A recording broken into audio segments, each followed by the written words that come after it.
The wind screamed through the high peaks of the Colorado Rockies, tearing at trees and cliffs as if the mountains themselves were angry.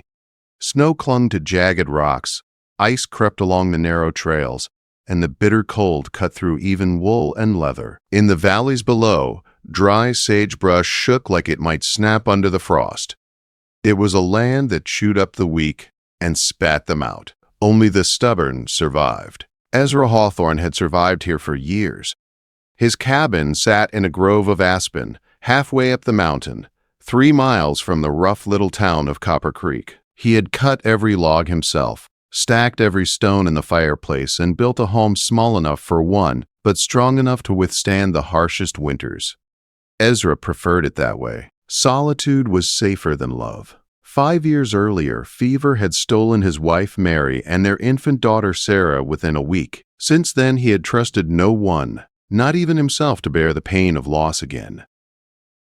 He rode down the narrow mountain path that morning, Bessie, his mule, sure-footed and steady, trudging through patches of snow and broken rocks. Ezra went to Copper Creek only once a month, for salt, flour, coffee, ammunition, and sometimes a small bottle of whiskey. He spoke little. He listened more. People watched him, but never bothered him. A quiet mountain man, with a rifle and a face carved from years of grief, was best left alone. As he entered town, the sounds of the valley hit him. The out-of-tune piano at the Broken Wheel Saloon, the clang of iron on wood at Morrison's General Store, men laughing a little too loud over card games. Ezra tied Bessie outside the store and stepped inside. Old Morrison barely looked up. Their exchange was simple, a list of necessities, coins exchanged for goods, nothing more. In minutes, Ezra left heavier in supplies, lighter in coin, ready to return to the quiet mountain life he had built for himself. But as he walked past the saloon, a shout froze him in place. $20, $20, and she's yours. Ezra stopped. His fingers tightened around the strap of his saddlebag. He recognized that voice. A man, drunk, desperate, trying to sell something. A horse, a rifle, a wagon. He ignored it at first. Then the words hit like stones. Somebody must need help around their place. She's a good girl, strong for her age. Ezra's head snapped toward the saloon. At the edge of the poker tables, a thin man named Silas Kane staggered unsteadily on his feet. His eyes were wild, his clothes hanging loosely. At his side, a small girl clutched a worn cloth bundle. She couldn't have been more than 8 or 9. Her dress, once blue, was faded to gray. Her dark hair hung in tangles around a face sharp with fear and hunger. Her eyes avoided everyone, fixed on nothing. On the floor, anywhere but this scene of despair. She can cook, clean, tend animals, Silas slurred, words running together. Can't work my claim without a horse. The words hit Ezra like a punch to the chest. His memory dragged him back decades, to a boy frozen as his sister was sold to pay his father's gambling debts. The terror in that girl's eyes mirrored the one he had seen in his sister's. "I'll take her," Ezra said before he could stop himself. The saloon went silent. Men watched, stunned, as the quiet mountain man, the one who almost never spoke, stepped forward. He counted out silver coins from his pouch, almost everything he had, and slid them across the bar. Silas's grin faltered. You what?" I said. "I'll take her. $20. The deal was done. Ezra led the trembling girl outside. She clutched her bundle as though letting go would mean the world would vanish. Ezra adjusted her on Bessie's back. The mule moved steadily, unbothered by fear, unlike the girl who clung to his coat. On the trail back, the sun sank behind the peaks. The mountains, harsh and cold, seemed alive, watching their journey. Ezra didn't speak much. He didn't need to. The girl, Emma, followed silently. She didn't ask questions. She didn't protest. She just held on, a fragile weight of terror and hope. By the time they reached his cabin, shadows were stretching across the snow. Ezra helped her down from the mule. The small cabin, bare and plain, loomed like a fortress. He lit the fire, orange flames cutting through the early winter darkness. He cooked a simple meal of beans and salt pork, and for the first time in years, he shared it with another soul. Emma ate cautiously, still unsure. Ezra, silent and steady, gave her the space she needed. He didn't press her to speak. He let her observe. Let her decide whether this rough mountain man was friend or threat. Later, he guided her to the bed. You take the bed? I'll sleep by the fire. Her small frame hesitated, clutching her bundle. I'll be safe. Always, he said quietly. I lost a family once. I won't lose another. And that night, with the wind howling outside, the first snow falling gently over the cabin, the two of them, one man broken by grief, one girl broken by fear, began the fragile beginnings of a family neither expected. The mountains, unforgiving as they were, seemed a little softer that night. Inside the cabin, the warmth of a new bond fought against the cold, a spark of hope flickering against a long history of loss. The next morning, the wind had died down, leaving the mountains eerily still. Snow sparkled like shards of glass across the peaks, but inside the cabin, a small fire crackled in the hearth. Emma sat at the edge of the bed, clutching her bundle, while Ezra moved around quietly, stacking wood, checking the water, and arranging the small stores of food they had. For the first few days, silence dominated their home. Words were sparse, gestures were cautious, trust was measured in small increments. Ezra knew fear ran deep in a child like Emma's, and he would not force her to speak before she was ready. Instead, he taught her the rhythms of mountain life. How to gather wood without slipping on ice, how to keep the fire burning all night, and how to prepare simple meals. Stack these kindling pieces carefully, he instructed one morning. If the fire goes out, a winter night can kill a grown man or a child. Emma obeyed, her small hands trembling at first, but learning quickly. She chopped, stacked, swept, and carried, learning the patterns of survival one careful motion at a time. Ezra watched her, silent pride warming him more than the fire ever could. Days turned into weeks. Ezra introduced her to the world outside the cabin. Look at the tracks, he said one afternoon as they walked near the stream. Soft prints, small. That's a rabbit. This one, larger, harder. That's a deer. And this? He pointed at deep, clawed impressions in the snow. Emma crouched beside the marks. A mama mountain lion, she whispered. Careful, she's hunting for two, Ezra said. A male roams wider. You see the difference? Yes, Emma said, her voice firm. I see it. Each day she grew stronger, more confident, more attuned to the mountains. She learned to carry water without spilling, to fish the streams, to set small snares, and to identify edible plants. She learned to read the weather by cloud and wind, to hear the difference between harmless deer and something more dangerous moving through the forest. The first test of her lessons came unexpectedly. Ezra had gone to check trap lines, leaving Emma at the cabin. He had been gone barely 2 hours when a shot cracked through the air. Heart hammering, he ran back to the cabin. There she stood, rifle in hand, smoke trailing from the barrel. A young black bear, desperate and starving, had tried to get into the root cellar. Just like you said, she said, voice steady but shaking. I fired over its head. Ezra exhaled slowly, relief washing over him. You kept your head. That's what counts.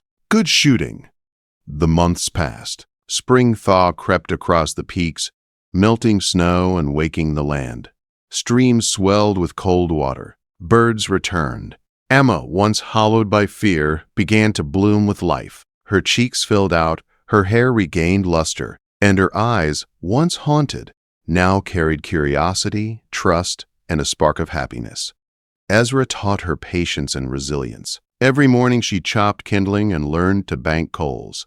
Every afternoon, she followed him to streams and woods, practicing tracking and survival. By summer, she handled the rifle with confidence, shot cleanly, and carried herself like someone who belonged in the mountains.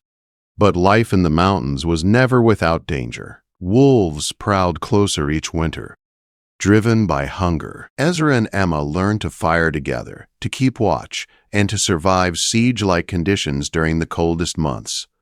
Once, during a blizzard, Ezra collapsed from exhaustion. Emma, against his strict instructions, dragged him back to the cabin, built the fire, prepared tea, and fed him their last scraps. She refused to sleep until he regained strength. "You stubborn girl," Ezra muttered when he opened his eyes.